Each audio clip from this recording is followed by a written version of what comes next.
कपिल देव की मां देवहूति पूछती हैं अपने पुत्र से, पुत्र मैंने सुना है तुम भगवान के अवतार हो। बोले हाँ मां, मुझे आपसे कुछ जानना है। बोले आज्ञा करो मां। पुत्र मुझे कृपा करके बताओ, मानव जीवन जब प्राप्त हो जाए तो मानव जीवन प्राप्त करने के बाद जीव को क्या करना चाहिए, उसका उद्देश्य क्या, उसका लक्ष्य क्या है। शास्त्रों में कहा गया है, दुर्लभो मानसो जन्म देहि नाम क्षण भंगुरः। ये मानव जन्म बड़ा दुर्लभ है। कितना दुर्लभ है, आप 10-5 फीट का गड्ढा खोदो, पृथ्वी में आप 10-5 फीट का गड्ढा खोदो, उसमें से 7-8 अरब कीटाणु निकल आएंगे, सिर्फ 7-8 फीट गड्ढा खोदने पर। आपको मालूम है पूरे ब्रह्मांड में मानव कितने, पूरी दुनिया में बताइए मानव कितने, मालूम है कि नहीं? पूरी दुनिया में 7 से 7.5 अरब मानव हैं, मात्र 7 से 7.5 अरब मानव हैं पूरी दुनिया में। और आप 10x10 का 5x5 का गड्ढा खोद लो, उसमें से 6-7-5-6 अरब कीटाणु निकल आते हैं। तो पूरी पृथ्वी पे कितने कीटाणु होंगे? जल में कितने कीटाणु हैं? जल में कितने जंतु हैं? जल जंतु अलग हैं, नभचर अलग हैं, गगनचर अलग हैं, जलचर थलचर अलग अलग हैं। इनकी संख्या लगाओगे कितनी हो जाएगी? लेकिन उनमें से मानव सिर्फ 7 से 7.5 अरब है ओनली।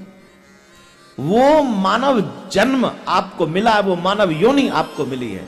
ये साधारण नहीं है, ये सरल नहीं है, ये आसान नहीं है। लेकिन बहुत समय हो जाता है, ये समझ में कब आता है? जब जीवन निकल जाता है। तब कहा जाता है, बिन फिर पछताए हो तो कहा, जब चिड़िया चुग गई। एक शिष्य था, उसने संत से पूछा, गुरुजी मुझे कृपा करके बताओ, मानव जीवन कितना अनमोल है। सब लोग कहते हैं मानव जीवन बड़ा अनमोल है, बड़ा अनमोल है, बड़ा अनमोल है। गुरुदेव कृपा करके बताओ ये मानव जीवन कितना अनमोल है। गुरुजी ने एक बहुत चमकीला सा पत्थर दिया। वो पत्थर बड़ा चमक रहा था, बहुत चमक रहा था। उस पत्थर को संत ने उस व्यक्ति को दिया, अपने शिष्य को दिया और कहा, जाओ बाजार में अनेकों लोगों से इस पत्थर की वैल्यू लगवा कर लाओ, कीमत लगवा के लाओ। याद रखना, इस पत्थर को देना किसी को मत, सिर्फ वैल्यू लगवानी है, देना नहीं किसी को। बोले ठीक है। वो व्यक्ति गए, सबसे पहले सब्जी वाले से मिले। बोले भैया ये पत्थर है, इसके बदले में तुम मुझे क्या दे सकते हो? बोले 2-4 किलो आलू ले जाओ, और क्या, 1-आध किलो कोई सब्जी ले जाओ। बोले ठीक। किसी वस्त्र वाले की दुकान पर गए। सावधानी से सुनना, बहुत गलत बात है, आप लोग यहां बैठ के बातें भी करते हैं। 1-2 लोग हैं जो बातें करते हैं, नहीं करनी चाहिए। एकदम शांत। कितना आनंद आ रहा है यहां कथा करने में। शांति से बैठो, राधे राधे बोलो, जोर से बोलो, जोर से बोलना पड़ेगा। कार्यकर्ताओं से एक और निवेदन कर दूं, फिर कथा आगे बढ़ाऊंगा। जो माताएं बहन पीछे आती हैं उनको वहीं बैठाल दिया करें आराम से। ये देखो कहां तक आने की कोशिश कर रही हैं, वहीं बैठाल दो पीछे। कुछ कार्यकर्ता खड़े हैं शायद पीछे, तो जहां आया करें वहीं बैठाल दिया करें कि आप यहीं बैठ जाओ, ज्यादा आगे मत जाओ। क्योंकि आगे आना पीछे जाना डिस्टर्ब करता है, बार बार कनेक्शन कट करता है। टेलीफोन बार बार कटे ना तो आनंद नहीं आता। लंबी बात करनी हो तो एक ही बार लगे तो फिर कटे ही ना, ऐसा कनेक्शन होना चाहिए। तो जो आना जाना करते हैं वो न किया करें बीच में।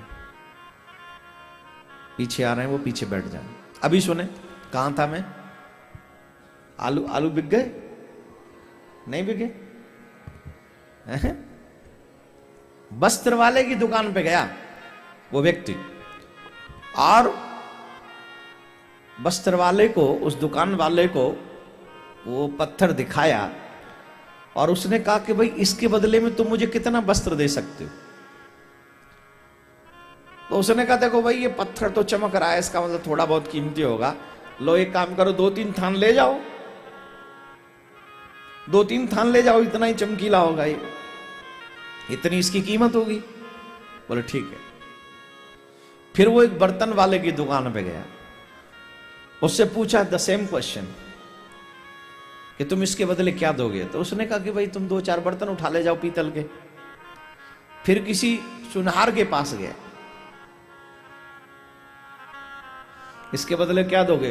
बोले भाई देखो पत्थर की तो मुझे पहचान नहीं है कि क्या है, पर चमकीला है, कुछ अच्छा लग रहा है, एक काम करो 2-4 सेट ले जाओ इसके बदले, और क्या, सोने के 2-4 सेट ले जाओ। वो व्यक्ति फिर आगे गया, जो डायमंड परखता था, गुजरात में बहुत काम होता है डायमंड का ना, सूरत में होता है ना, हाँ, ये डायमंड वाले के पास में गया, हीरा वाले के पास में, उसको दिखाया भाई। तो उस व्यक्ति ने कहा कि ये इतना अनमोल हीरा है कि मैं पूरे अपनी दुकान के सारे हीरे दे दूं तुम्हें, तो भी मैं ईमानदारी से कह सकता हूं कि मैं इसकी कीमत तुम्हें पूरी दे नहीं सकता। तुम राजा के पास क्यों नहीं जाते। तो राजा के पास गए, राजा ने भी जौहरी बुलाए, जौहरियों से पूछा इस पत्थर की क्या कीमत होनी चाहिए।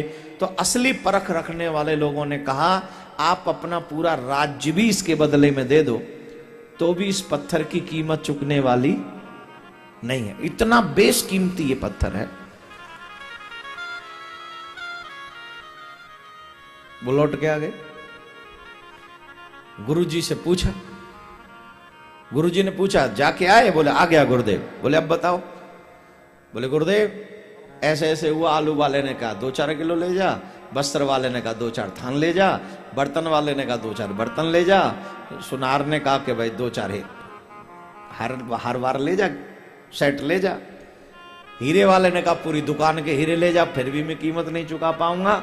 और जब राजा के पास में गया तो राजा के पारखियों ने कहा कि पूरा राज्य भी दे दो, तो भी इस अनमोल रत्न की कीमत चुकाई नहीं जा सकती।